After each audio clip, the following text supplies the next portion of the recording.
All right, Tit. So today we welcome you all to another installment of the Dismount Podcast. And today we are discussing, would you rather be well-liked or well-respected? And how these topics might connect to each other and might not. How they relate back to us and what it actually means for us to think of ourselves as being well liked or being well respected.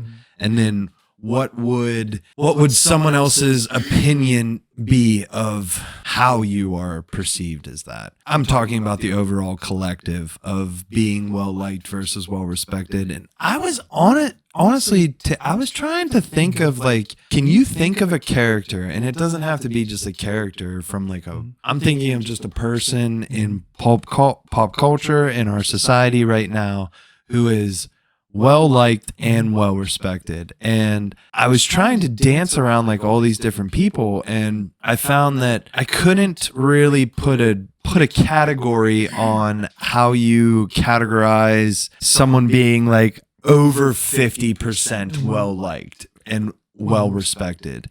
And I thought of the first person who came to mind was Ryan Reynolds, actually. Interesting. And I don't know if that's a wild thing to say, but it was just mainly because we were talking about the Wrexham, and I mean, the dude's been in all kind of movies. He is definitely well liked in the atmosphere of Hollywood and entertainment and whatnot. And then on top of that, to be someone who has built out several different companies and also went and took a soccer team like he did with the gentleman from Always Sunny, which I'm going to mess up his name right now, and I feel like a dick for not knowing it. I do know it. But, yeah. I mean, that right there, just taking a team and doing all that kind of stuff, yes, his, popularity and different stuff like that probably helped project or, send that team a little bit more kick to be able to get all that stuff rolling, like the snowball going down the hill, right? I'm sure his popularity helped that out. But to be able to do it with the class that they did, to be able to do it the way that they did, the documentary series and everything, the only other person that I was thinking of too, on top of that, was Matthew McConaughey, actually. Yes. And I mean, he is, from what you get from just a viewpoint of I can't sit here and say that I've heard anybody who I know who has a negative view on Matthew McConaughey, right? And the dude is a teacher down at the University of Texas. Wow. He's a professor, and I mean, the guy's does some pretty cool stuff, so I don't know what you could have thought of or what you might have thought of. What was your thoughts when we started this whole concept of being well liked and well respected? Because like I said, I tried to find some examples of who I might think of being well liked and who I might think of as well respected. So what the hell came to your mind whenever we started this idea for an episode? First thing that came to my mind was this is going to be really difficult because at first didn't know which one I'd prefer. And I don't know if this is going off topic. I'll give 10 seconds of attention to the Matthew McConaughey thing. I think that's awesome because he's actually I don't know if you identify as a stoic, but I'd see you and I as both stoics, or at least have values that we hold that are similar to stoicism in certain actions and beliefs. Yeah. But anyway, Matthew McConaughey was a great example because of his just hard perseverance and respect and goals towards his family, close friends. He has I think it's 3 categories where it's spiritually, family, and career. And he keeps in check and balances with all the 3. That not really related to so much what we're talking about, but I find it interesting, the underlying underpinnings of trying to understand why is he so well liked and so respected. Another 10 seconds I'll add to. I think one of those people, it's hard to pin down because certain people don't certain people just I think Ashton Kutcher would be a great example, but then some people just find him annoying, and I'm this guy is a genius level IQ, and he plays dumb people on TV, and he's hilarious, nails it. But then he's actually super intelligent And then he runs like an investment funding thing where you take your change from your dollar, you round it up, and then that becomes part of your investment strategy. Like, that guy runs that, but then he also is a like well-rounded actor, and on top of that, he's played some iconic roles. On top of that, he works to prevent sex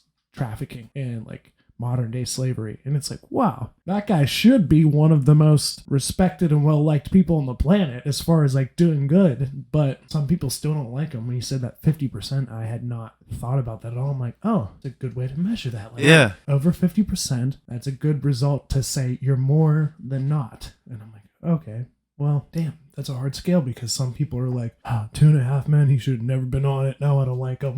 Like, there's probably plenty of people who don't like him just because of 2.5 Men. And it's like, I've watched that. I think he did it. I think he did a good job. But other people won't like him because of The Ranch. The Ranch is a little bit political, but you know, it is what it is. It's like a zeitgeist for our time. It's like capturing another perspective on how everybody sees the world. If you go put on CW, you'll go the other side. Yeah. Which is annoying. I don't like either one of them, but then I'll tolerate the TV show. It's like, I don't respect what they're doing, but I like the TV show enough to keep me interested. Yeah. One of the first things I thought about, I thought about two things, and I don't know if it's too early to expand on either one of these, but the only ways I could decide if I like to be respected or liked better was through Maslow's hierarchy. And I was like, I feel like esteem was on there, and I had to look it up to find out where esteem was. And I found esteem was right above love and belonging. And I was like, huh. Well, I had a natural instinct. My first kind of instinct was, I feel like I'd want to be respected, because that it seems that whichever one you're not getting is more important than the other. I'm not sure if this is something I would want to share clip on like a live thing for later, but at work, like, there's certain times my coworker and I, we generally like each other. He perceived that I left like something messy behind, and then left a part on like our measuring equipment. And so since then, he's just like fucking with different things before I get in. I'm like, I know you might not appreciate me right now, but I'm still going to like do the things that are necessary for you to come in, even though you're like,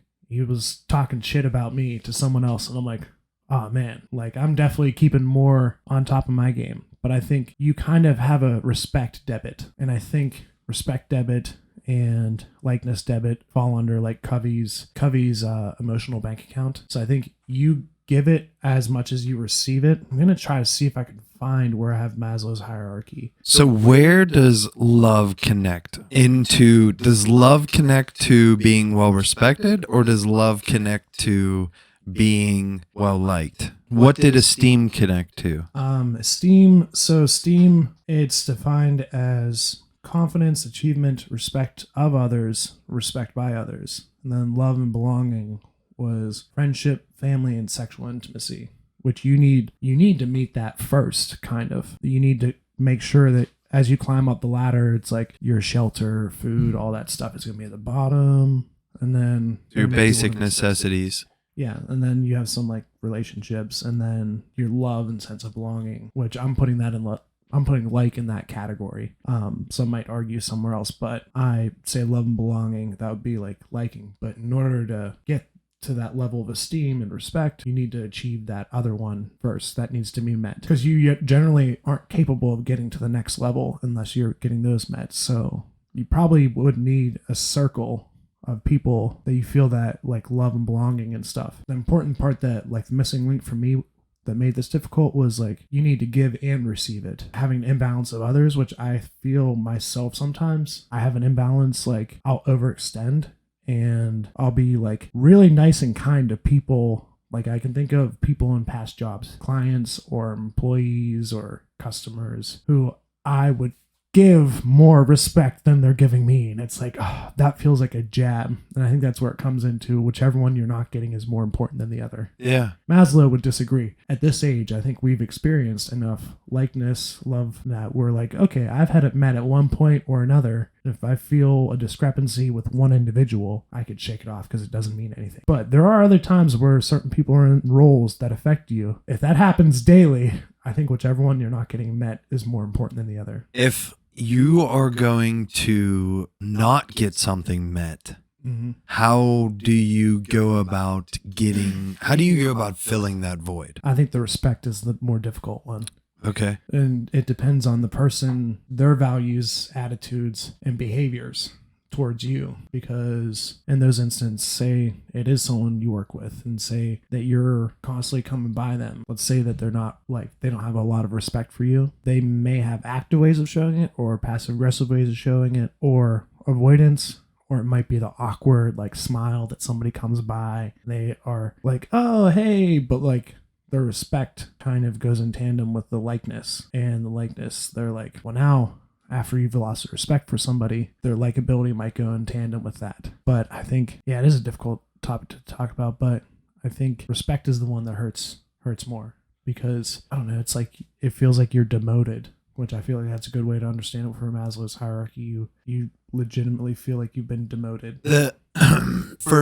When I laid down this topic to us, I sat there and I was like, oh man, I want to lay down this topic because I'm totally on I want to be well respected. Not even, I don't care to be liked. I just want to be well respected. And then I sat there and I was trying to put together some notes and whatnot for this episode. And it hit me. I was like, man, I don't want to be either of these. Like, I want to be well loved, because if I'm well loved, then I am well liked, and if I'm well loved, then I am well respected. And I think those two things, being well liked and being well respected, there are aspects to each concept build to the being well loved. Now, I believe, and my position is being well respected is way more important. And that would bode to your statement of saying that the being well respected or not, or the lack of being well respected is what hurts even way more than not being liked by somebody. And so for instance, your two employees or coworkers, and this is also my current job. This is like mainly thinking of old jobs. Yeah. So your coworkers, and you don't have to like each other, but you have to respect each other. You both have a job to do. You're there to make money. It's neither of your guys' company. You're there to follow rules. You're there to follow procedures and to produce a product or produce an outcome or solve a problem. And that should be, but we're human. And we want to be the person at work that not everybody wants to be this. So that is not what I'm trying to say. But let's say that the majority or more people would prefer this. Now, that's even a bold statement to say. But regardless, everybody might want to be, well, yeah, that's how you can phrase it.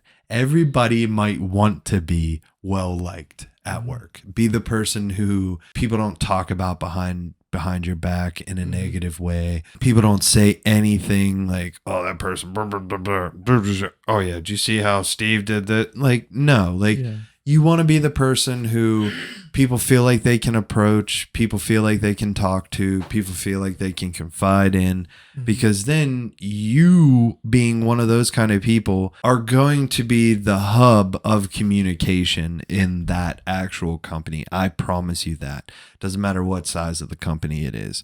If you are someone who can be a chameleon in the sense of being able to communicate with a vast variety of people and them confide in you and them share things with you, then you are going to know a lot about what's going on with the company that you work in. And that right then and there, being well liked at a company is kind of a better thing, man. Like, I can say this at different companies that I've worked at, the person who is well respected or might demand being well respected drives a different persona inside of the company than the person who doesn't care about what you think of them and is the person who ends up being the well-liked person. Not that they were striving to be well-liked, but by not caring for your, or demanding your respect and just meeting you as an equal, they might end up promoting themselves as the person who is more well liked. And I can say this, the person who's more well respected at work is the person who, when they come around the corner, everybody like scurries because they're like, oh, I better be working because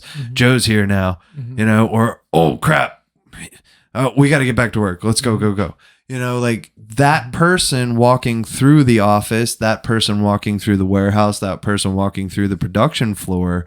Yeah, you know, there is definitely a different aura that comes off of that person. And that person might not even be like such a stickler as what people perceive them as. You know, that's where I think the perception of this is what ends up, it's the perception of the person who's taking on, you know, for, let's say it's me, you know, taking on, do I want to be well respected or well liked? That perspective that I have of what it means to be well respected is actually to have all those people be able to confide in me. I'm well respected if all those people think that they can share their secrets with me or share stuff with me and confide in me. So it's just like this topic is so difficult to actually talk about because you are the well-liked person. Like I might be the well-liked person at work. I might not demand respect, but I might be the most respected person at work. You know, so you see how this topic can really go against itself. Now, that's where you would end up wanting to lay down some parameters of what it really looks like to be well liked. This is just a broad spectrum, but professionals who want to be well liked tend to seek positive attention and approval. They engage in gossip rather than giving direct feedback. They try to please everyone. So the person who's trying to fight to be well liked really opens themselves up to a bunch of like headaches and a bunch of, you know, not so good things. Yeah. Because the guy who's trying to please everybody ultimately leaves someone feeling disrespected. Right? Yeah. You know, it doesn't matter how you do it. That person, someone might lead to feeling disrespected.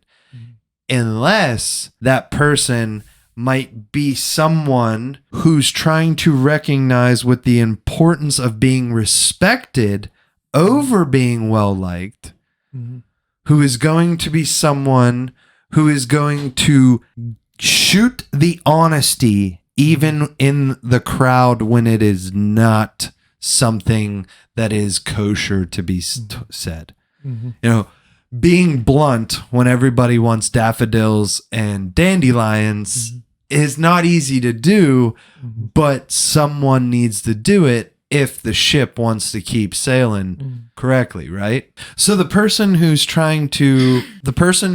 is more focused on being well respected demands a different persona and aura and vibe to that office or factory or production facility than the person who's trying to be well liked, who might engage in some gossip because they want to be on the in crowd.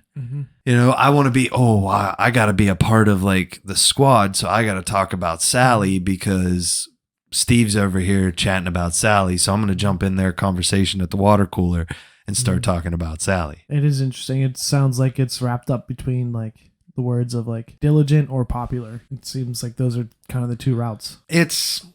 I feel like honestly, this was a topic that was kind of like a double-edged sword for us to even try to discuss, because ultimately it's the perspective of the person that we're talking to. What is that definition of being well liked for you versus being respected? It's funny. I actually pulled up. I hadn't used my like binder dictionary in a long time. I've had it since like 2007, since 8th grade. It's funny. You had a relic from 8th grade, different relic. But right before this, you showed me another relic from 8th grade. But mine was a 2006 Webster's dictionary, and I looked up the definitions of love. Not love, like and respect. Respect, it was esteem or admiration, consideration, a feature or a detail. That would be like, you know, something like in respect to or respectively, but like worthy of esteem, conventional. And I thought worthy of esteem, that was really good. And admiration, that was really good to like kind of hone in and resonate. But then under like, I have to enjoy or be inclined towards, show a preference for, similar or similar in a same manner. To compare is also like so that was the liken, and likeness, a representation, likewise also. So I was like thinking, oh, so like, not only is it like a simile to becoming like similar, but also it seems like in that definition, there's multi variations of the word like, likeness, likewise, liken.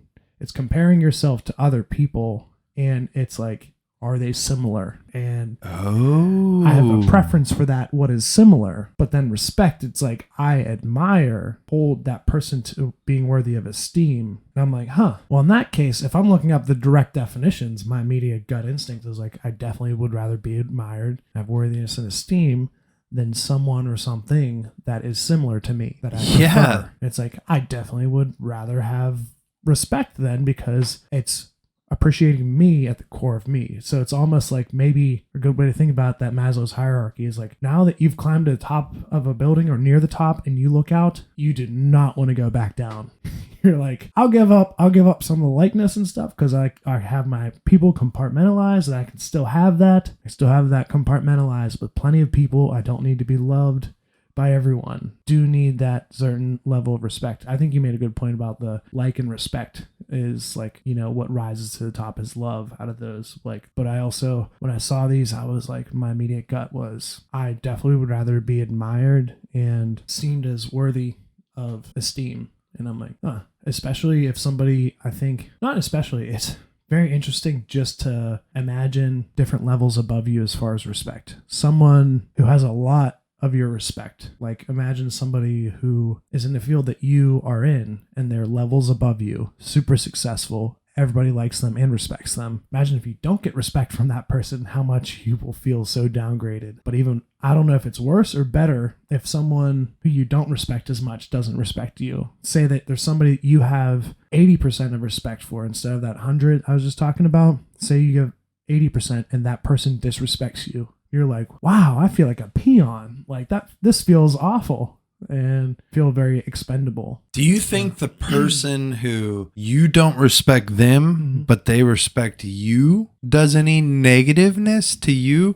And what I mean by that is not like, now, if you're someone who's trying to be respected or being well respected as a conglomerate, that would mean that you would want to be respected by people who fall into, I mean, if we're talking same level colleagues level basis, or someone who's working on the same kind of things as you are. Like, say you're a lumberjack and this other guy's a lumberjack right down the road from you, and I don't have respect for him, but he has all this respect for me because I don't have respect for the way he does business and all this different kind of stuff. Now, does that end up being a negative situation? Because what I mean by that is, if I don't have respect for that person, but they have respect for me, can that end up attacking my own psyche? I feel like it kind of weighs a toll, whether like necessarily bad for you or not. It does, like, I don't know. It depends if you can separate yourself from that like subject-object relationship. Yeah. So I don't know. So if your personality was so tagged to that being a lumberjack, then yes. Like, if that guy is not respected in the industry, or is, and you don't understand why because you know how he does business, and then you don't have respect for him, but he has respect for you. If everything that you have, your personality is tagged into that lumberjack and that business, then yeah, I think that would be a detriment. But that's where you have to have that discernment and personal awareness to be able to continue to separate things in your life and be able to deviate the likeness and the respect. And then also be able to understand that, what is this doing for myself? And that's what I thought was so fantastic about the definition of respect, was that it was centered around the core of your own personal being. your own respect for yourself, your self-respect.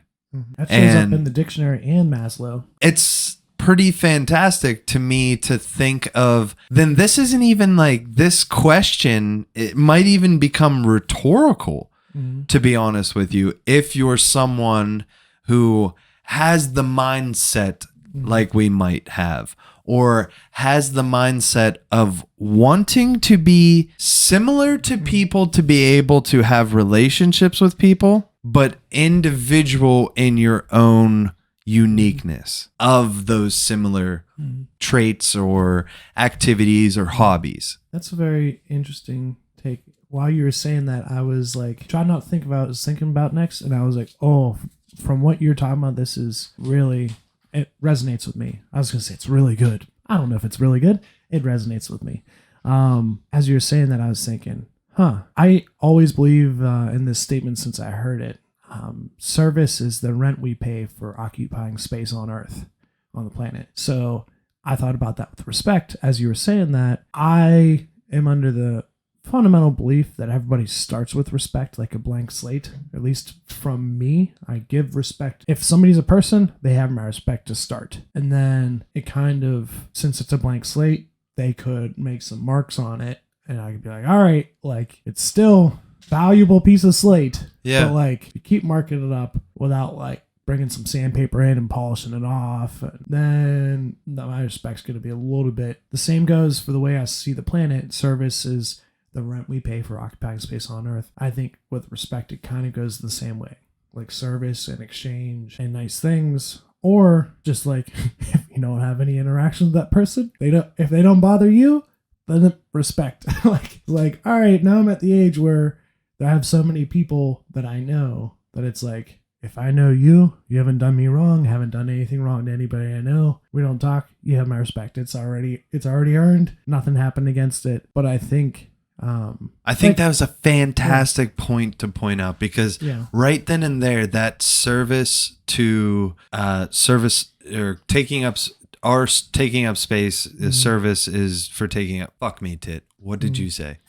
Service is the rent we pay for taking up space on the Earth. So that right there for me, just instantaneously, thought popped into my head.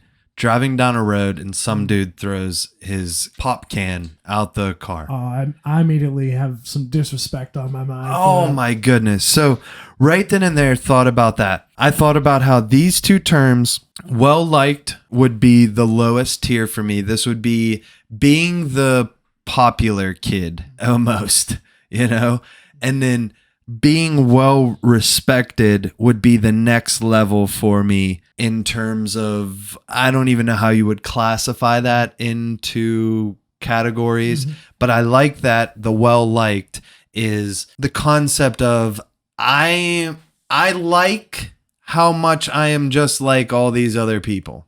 And I was like, instantaneously, that to me, like, boom, just knocked it out of the park. Now, the well-respected totally is where I'm at and want to be, but I'm definitely putting the well-loved above the all the way up.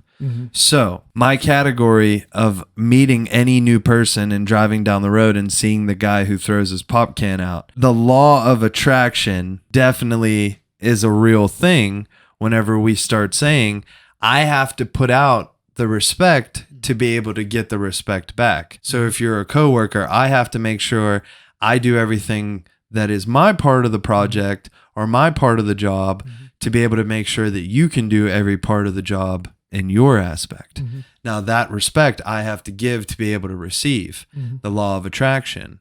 So I don't not love that guy for throwing his pop can out the car, but I do not respect that guy for throwing his pop can out the car. Oh my gosh. Yeah. So I've never met the person. They've never done any harm to me. They've never done anything negative, but seeing him disrespect the earth was what was now the negative thing to me.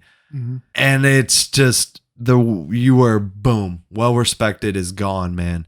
And I don't even think you can be categorized as in the well liked. Like, it's what the hell, why I don't know why we are still at a place where people think that it's okay to just throw a pop can out their car It's or so easy to drive through not. these cities and throw litter. Like, what the hell, man? Here's my point. Here's my point, and this is what chaps my ass about the whole fucking thing. I love that phrase. If you are such a peasant that you feel that it's okay to eat in your car, and that's not saying that I don't eat in my car. I'm just saying, if you're someone who seriously thinks that you have to throw that out because you don't want it to be trash inside your car, you ate inside your car to make a mess. Don't tell me those crumbs didn't get all over the place. Bullshit. I've detailed enough cars to know where all those crumbs are falling, man. Don't act like your car is so spick and span that you can't leave a pop can or you can't leave a McDonald's bag, or something in your car until you get home or get to the street corner and pull into a parking lot and throw it in a trash can somewhere. At least you could do it, throw it at the trash can. Goodness gracious. At the very least. Like, what the hell is wrong with these people, man? Your car is not that nice if you were eating in it. I actually can't believe when I see people throw stuff out of the way. The thing that's kind of crazy, I'm always baffled on, is like cigarette butts. It's like, so I'm not gonna say I never smoked a cigarette, but I don't smoke cigarettes. And I remember it was one point throwing one out the window. You're like, oh man, I'm kind of for doing that. But then imagine that happening every day. We were like constantly throwing it out. I was like, well, what am I gonna do? Hold on to it and then throw it away later? It's like, that's what you're supposed to do. Yeah. And it would, if some cigarette companies had some respect, they would at the very least be like, hey, please don't litter. If you put that label on there, it's amazing because most of the people say that doesn't work and most of the people will be right. But sometimes when you put things on there, some people pay attention. Has to be big enough and bold enough. A lot of times, like if you see like Surgeon General says, don't smoke this, you won't see that. That's marketing 101, man. Like people, I started digging into how to market your YouTube, how to market all this different stuff, how to market your brand. And I was learning all about that kind of stuff. And you basically you just got to be as deceitful as possible to get people's eyes on your product or on your message to be able to want to buy your product. That's what they do. That's what marketing is. How do I get the viewer's eyes? How do I get the viewer's attention in any way possible? So right then and there, we just already blown up our whole capacity for what is actually the definition of these statements. Because if we're not, I don't think we're holding ourselves truly accountable enough to put out content, to create stuff, to just, we're trying to deceive people is what it seems like. And it seems like our society has transitioned into this where we're trying to think of somebody who's well liked and well respected. And we're like, well, there's a whole shit ton of people who don't like him because he did 2.5 Men. Yeah. And you're like, holy shit. Like, is that really what we have turned ourselves into as a collective? Yeah, the guy he helped prevent modern day slavery, and we're like, but I don't even like him on 2.5 Men. It's just nuts. It's nuts. Like, what is that? What are the parameters for the collective society, and why have we transitioned into these beings that just like to get upset with each other so much, or like to here we go. Seems like we're constantly trying to find the flaws in other people to feel better about the flaws that we have in ourselves. I think it also comes down to like tribalism too. Like every story that we know or tell, like not know or tell, but all classic like movies, there's an antagonist usually. Okay. And I feel like when you mention like the flaws, and I think about it as like the likeness, but like the antagonist is a lot of things that are the reverse or inverse of us. So like we're comparing that likeness to ourselves and makes them the antagonist, which like it's crazy that we even are kind of programmed towards that. Like that anytime we have the outsider, like, oh no, they're the outsider. So then that likeness kind of, because they're different, that might be seen as those flaws. I think it's kind of mind-blowing and mind-boggling to think about that. And I think maybe it's part of our evolution that respect had come along, because then we could procreate. Imagine, I keep saying like more than ever now, but imagine you have an in-law, and this is like between now and caveman time period. Like you have an in-law, and say maybe that you don't like the in-law, but you respect the in-law. Maybe I'll just say that this is crude tool and weapons time period. Maybe at that time, instead of going to kill you, your in-law let you live. And it's like, all right, now respect has become part of the equation. Now you get to procreate and I get to have a grandchild. Now that lineage gets to go further. Holy crap. Crazy to think about. Like, I think it has to be, like, it's right now a hypothesis, but it has to be like, oh yeah, at a certain point, once we learned how to respect, then we got to move further on. Plus, not to mention what you've mentioned about communication. Without respect and communication, our amount of like synchronicity is like, I said like again, this is crazy. Our amount of synchronicity, I would argue, is probably below 40%. Jeez, I said like again. I'd say it's under 40%. Being at an office and not being well respected for the wrong reason versus what I would argue is the right reason of just being that person who people think that they can come to and talk to and be greeted with honesty, but also, compassion at the same time, is going to outweigh anything else that we talk about outside of being well loved. Well loved for me is going to continue to be that everlasting top of the pyramid, the end all be all. If I am walking through life loving everybody and just being okay and loving myself.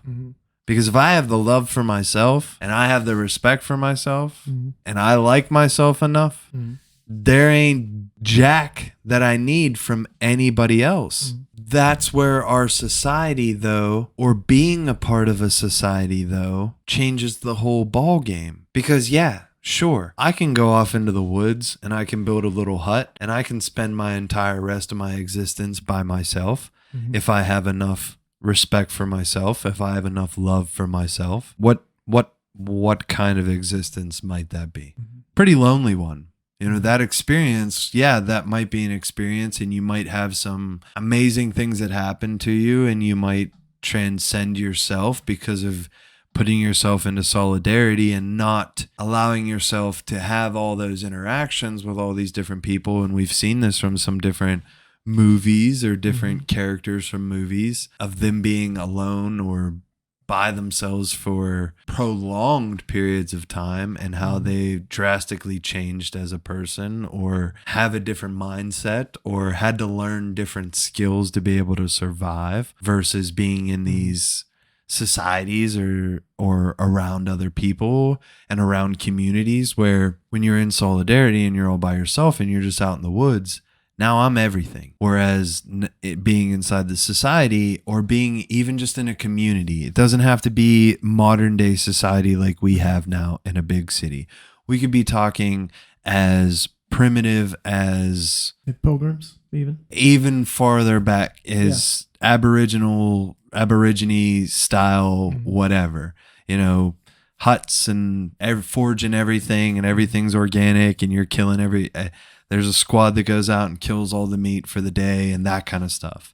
I don't think it matters what level of society or what level of community you put yourself into. You set yourself up for progression in an expansive way, in my personal thoughts. The guy who's sitting alone by himself is only going to have his thoughts to ponder on versus the person who is allowed themselves to be put into a society, subjected themselves to this everlasting mind fuck, to put it as blunt as you possibly can, that is communicating and dealing and interacting with others that have the same capabilities of you. This supercomputer that's inside of your head, that my supercomputer is wired a little bit different than your supercomputer. And your supercomputer might have a lot more lineage to it differently than my supercomputer.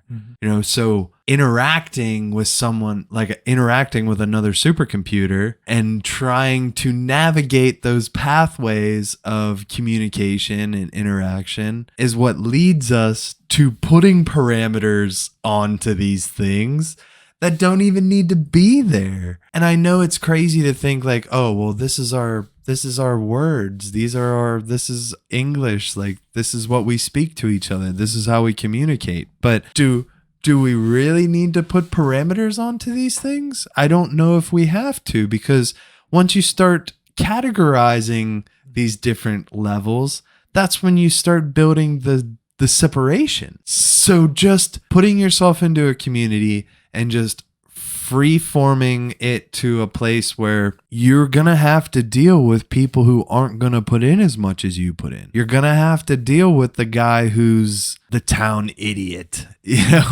We'll put it that way. You're going to have to deal with the person who's not going to show up when they said they were going to show up. Mm-hmm. Now, when we start putting these categories to it, that's when it allows us to build those programs and to build those pathways. I would say the scales or numbering system of, well, this person I have X amount of respect for and X amount of likeness for, and this person I have, I really don't love that person because I can't deal with that. I can't deal with them doing the things that they do. And you're like, whoa. You always got to have the love. That's why the love is not in the same conversation as these two aspects. Mm-hmm. For me, these are the two lower vibrations. These are the two lower sets of if I'm rocking in the well-liked, then I'm stuck in my root chakra, my sacral chakra. I'm stuck in my low vibrations. Mm-hmm. And if I'm rocking in the wanting to be well respected, then I'm starting to move up into my throat and I'm starting to move up into my heart and that kind of stuff. And then if I'm past all of this kind of stuff, I have transcended. And the reason why I think that's cool is the respect thing. You have to have the respect for yourself before you can have respect for anybody else. Mm-hmm. Because if you don't have respect for yourself, then you're not going to have anything for anybody else. That being tagged to for you, you have to have a heart for yourself before you can transcend up to having a mind that transcends back to wanting to send out that love to others. So hitting that respect into this area, walking out of the fear and into the courage, and having courage of loving yourself, having courage of loving others, and starting to build that and respect them ultimately transcends you to the place where you can now emanate that Christ consciousness and love out onto others. But then, I mean, if you're sitting in this dimension, this plane that we're in, we're obviously not these higher beings that are transcending dimensions and walking through like Doctor Strange, into parallel universes right now. We don't have those capabilities at this density that you and I are at right now. However, we have the ability to become that. But being stuck here in this concept right now allows us to play around with terms like being well liked and being well respected that put us into, okay, I now know that person who is so focused on being well liked, well, they need more love. I need to show that person more love than the person who's more focused on being well respected. Because the person who's being or working on the well respected is working on themselves first to ultimately be able to give and receive that respect. So the person who's still stuck in wanting to be the popular kid or wanting to be the person who fits in with the crowd is the person who needs more love from you. And they need to be shown more compassion, and they need to be brought up, and they need to have more time spent with them and more attention put onto them, because they are obviously or potentially definitely craving that from others. And being someone who doesn't focus on the same thing as that person. So being someone who can walk down to their, and I don't mean it in a sense of like they're in a lower state or whatever, but they kind of are, but walk down to that level and not be consumed by that scenario. So being the person who can walk through life and a group of people are sitting in a corner at work and they're talking about Sally and you walk over into it. Now you don't have to tell these people, don't talk about Sally anymore, but you don't say anything when it's your turn to speak. Mm-hmm. You don't have anything to say negative or to even communicate about Sally. Mm-hmm. You know, it's not that you have to always be the person who is fighting those battles and constantly trying to attack people whenever they're doing their wrongdoing. Sometimes just literally being that example can go way farther than the person who's going to attack those people. Because, go ahead. There's a good thing that Stephen Covey, I think that he stands in for a lot of good parts of this conversation. And one of them is he talks about something my mom told me, and I think she either just knew it, learned from experience, or learned from him. If somebody's talking about someone else in front of you, like bad mouthing, I think is the words he used. Someone's bad mouthing someone else in front of you, you can be sure that they're also bad mouthing you behind you. Yeah. So by not engaging in that, showing everyone that you don't do that, like that's just something you don't do. So then you earn some of that emotional bank account with them because you don't talk about other people negatively behind their back, and you establish credibility. And then that person knows, like, hey, you have a little bit more of my respect towards you for not engaging in it at all. Whether or not you agree, like, say that person is making your life a little bit harder. Yeah. Say that person, we'll just put a random circumstance, they're one level below. Well, I'm not going to use engineers as an example, but I am. Let's say that there's like 4 engineers in a room, then somebody who is a level below them, he's just fucking up and making their days harder. And they have to spend an hour and a half each week making up for something that they should already know how to do. Yeah. And then you walk in, there's a room already full of 4 engineers. You walk in, you're just grabbing some ice, and they're talking shit. That fucking dumbass. Like, man, I don't know whose dick he sucked to get in here, but you know. Yeah. I probably shouldn't say that part. I don't know whose nephew this is, but this guy's nephew just fucking up left and right. Well, by walking in there and they're like, Nickel, what did you think, man? I'm sure you get the worst out of all of us.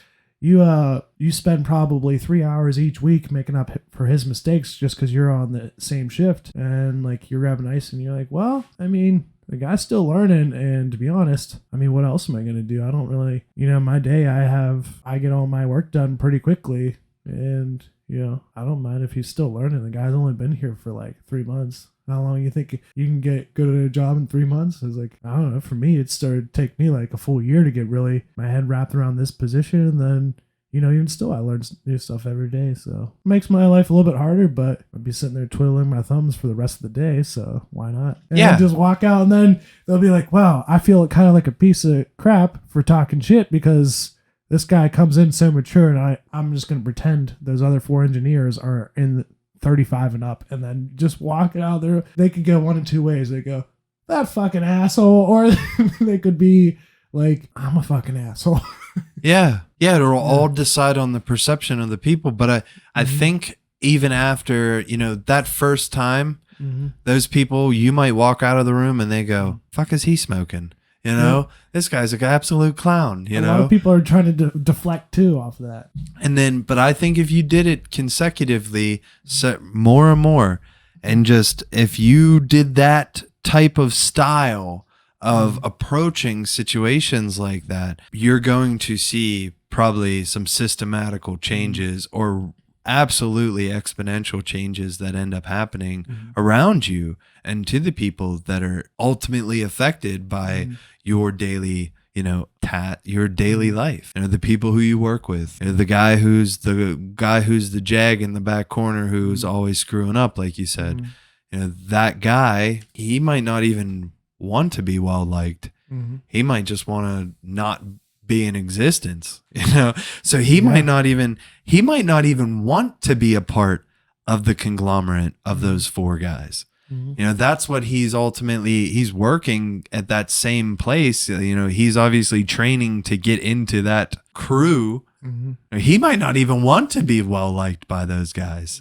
So he might not even be on this beginning scale. I think this is pretty wild that we literally came up with this being like almost in concession with like the chakras and the vibrations and the, you know. I was trying to figure out the last one. I don't have a signal on here, but I got to look up the last, the one that's at the top, because as you described the chakra? Not the chakra, but the self-actualization. What's on top of the Maslow's hierarchy? Because it seemed like you don't have the internet on this, Papa? I thought I did, but I know I got it on my phone. Self-actualization, Maslow. So you're living your highest potential is what it says, but there has to be better ones. Okay, so at the top, it's morality, creativity, spontaneity, acceptance, experience, purpose, meaning, and inner potential. I feel like it shares some relationship with other like developmental theories, but I think it's like kind of whenever you use the word transcendental, and I'm like, yeah, that feels like it resonates with that. But you're kind of rising above the sea. Like I feel like I transcend what's popular and what I might not need.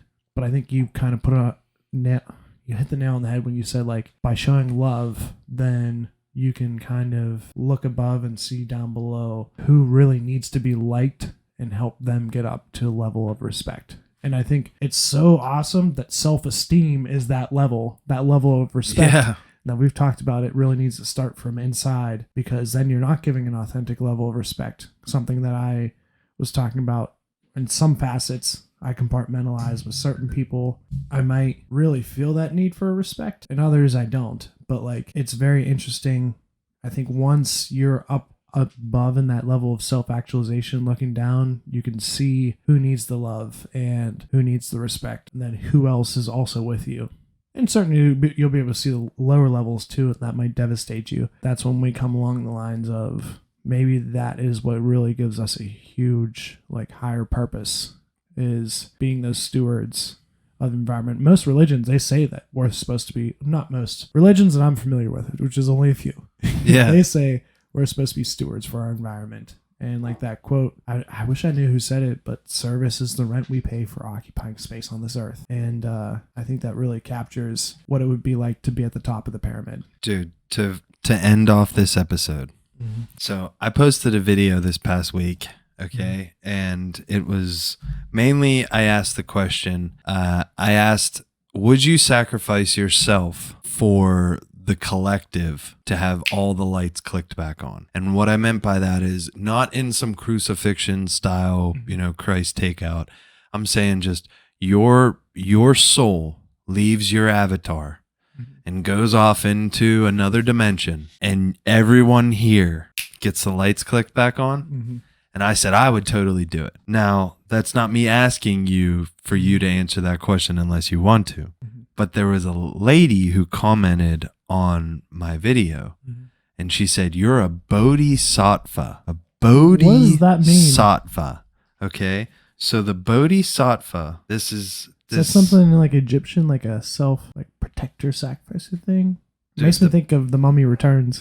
A bodhisattva is in Buddhism, okay? A person who is able to reach nirvana but delays doing so out of compassion in order to save suffering beings. So the bodhisattva, very simply, bodhisattvas are beings who work for the enlightenment of all beings, not just themselves.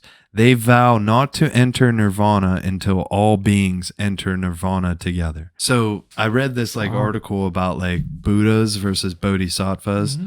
And they said that there's plenty of Buddhas that are in this world right now. And those are people who can just literally walk through life and just not be fazed by, you know, the distractions, not be fazed by the headaches, not be fazed by, you know, it is what it is. Mm-hmm. You know, that kind of mentality. Walk through life with not so much peace, not that it's like full peace of mind, but like serenity, not being being fazed. And the bodhisattvas are people who are ultimately trying to help other people like awaken or become enlightened, and that I was like kind of honored to be called one, but then at the same time, I was like, this is it's kind of a burden. It's a burden. Yeah. It's a burden. So I am literally, if that's what I signed up for, my soul, if that's what my soul signed up for, I got to chill here until the last son of a bitch decides to finally wake the hell up and we all move into full enlightenment together. What the fuck? That's kind of a cool thread to pull on for like a movie plot. The last man to like be like, all right, we gotta get, it's like Noah's Ark except your load. It's like, I got 2 more. Yeah. I didn't even know what that term was. She called me and she said, you're a bodhisattva. And I didn't even know what that was. And I looked it up and I was like, instantaneously saw that. And I was like, holy shit. That is literally like resonates with me so hard. So hard. I feel like I'd probably be that, but on the lower level of like respect. Like for me, I think I probably am trying to pull so many people up to respect that it kind of gives me a little bit less self-respect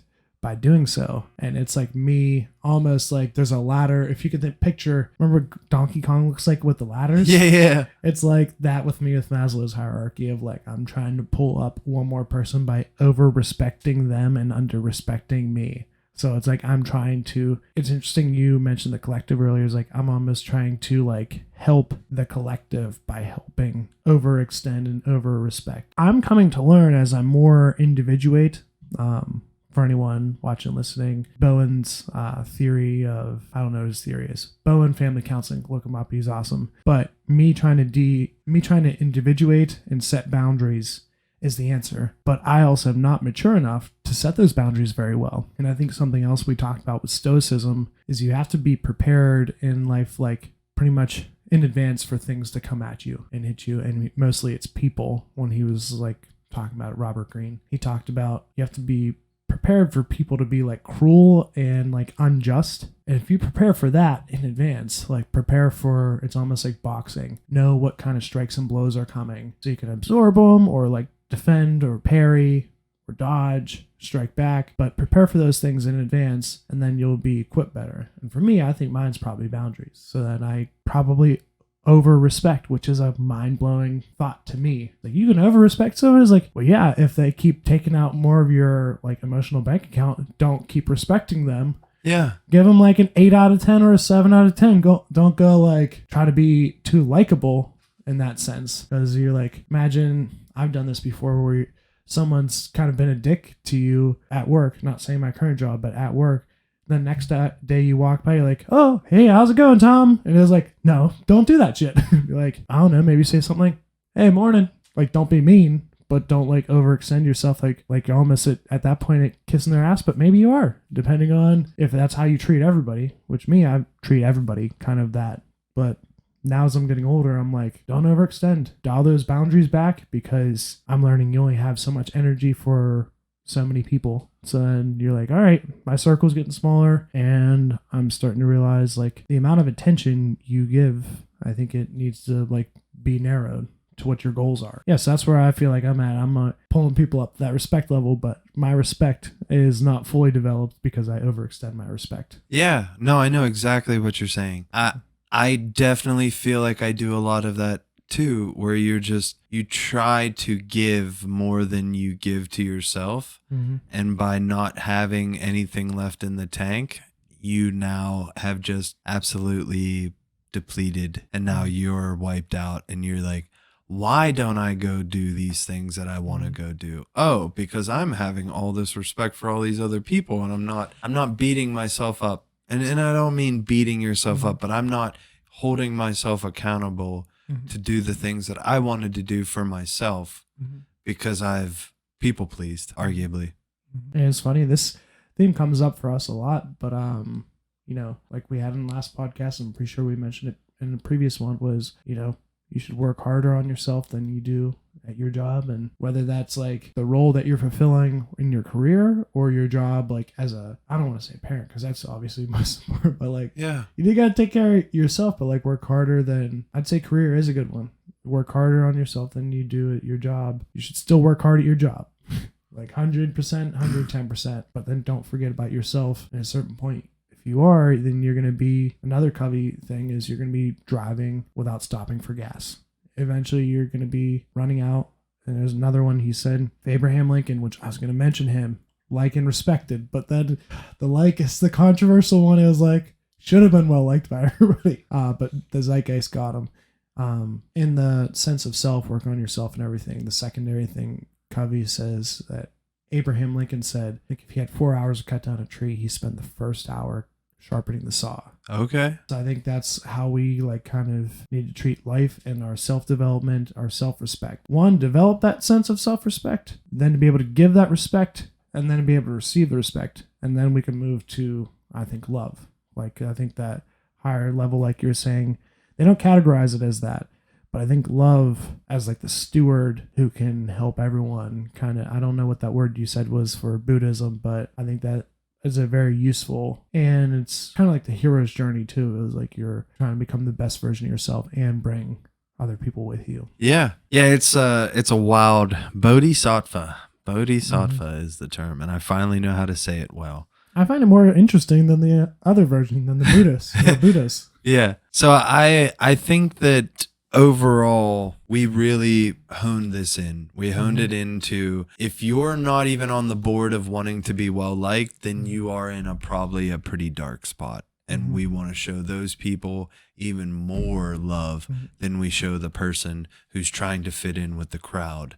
And we're using career because of our age and because of what we experience and what we deal with on a daily basis. So the person who's not trying to fit in with the rest of the people at work, and that doesn't have to be the person who's working on, becoming separate from that, because that's me right now. Like I'm working on trying to get out of my job at some point in time and have my own empire and that kind of stuff and my own business and whatnot. So, but when I'm at work, I'm trying to be as a part of the team as possible. And I'm trying to do everything that I can. And I'm trying to communicate with people. And I'm making sure that I take that time to allow people to talk to me and allow people to build that relationship with me, even though I won't be there later on. So the person who doesn't even want to be well liked in the sense of being like everybody else or being a part of the team, that person is in a dark place. We need to get them up to at least that part. The person who's stuck in just being well liked and just being a part of the crowd, that's the person, they need some love. Let's get them up to wanting to be respected. That person who's in respect has now stepped into courage and is going to work on themselves. And once we get them to work on themselves and we build that self-esteem and that self-respect, that's when you can start emanating or emulating, or however the fuck I am supposed to say that word. Sounds like good, yeah. Respect onto others. And then once you've gotten to that point where it's, you've built up that respect, that's when you finally build all the way to the top and you're living love, you're emulating love, you are illuminating it is probably a better way to say, illuminating love onto others. And you have now you've beat the whole system. You're all the way at the top. There ain't no going down. You can't come down, but there ain't no going any higher than that. You're there. So, well liked, well respected. The two of us stand on the sense of you totally want to work on the respect over the like. And this was another kick-ass episode. As long as you've already met like at some point. Yes. Okay. So you got to work your way through the system because you have to understand the system to be able to respect why you don't come back down to a different level or allow yourselves to be dragged down. So yes, you do got to work your way through the hierarchy without a doubt. I like that. I like that. Yeah. You got to move up before you can always like move back down a little bit, but like you got to climb the totem pole. But you generally don't get to one without hitting the next. You might be able to jump. You might be able to try to jump and climb up the totem pole. You might jump one level. You might be able to jump past well liked, but you ain't getting past all of them, man. So yeah, no, I like exactly what you're saying. You have to work through these to have the respect or to have the understanding of each to ultimately be able to have the understanding of the entire conglomerate of how they're connected to each other and why they are the hierarchy system that they are. So this was Would you rather be well liked or well respected? And we basically debunked that whole system. So this was another fantastic episode of the Dismount Podcast. Catch us on all your socials, your Spotify's, your Apple Music, your wherever you get your podcast, or your video log, absolute video sensations. We will see you sometime soon. And as always, don't trust us, trust yourself, and we'll see you guys on the next one. We just created a respect paradigm. Holy shit.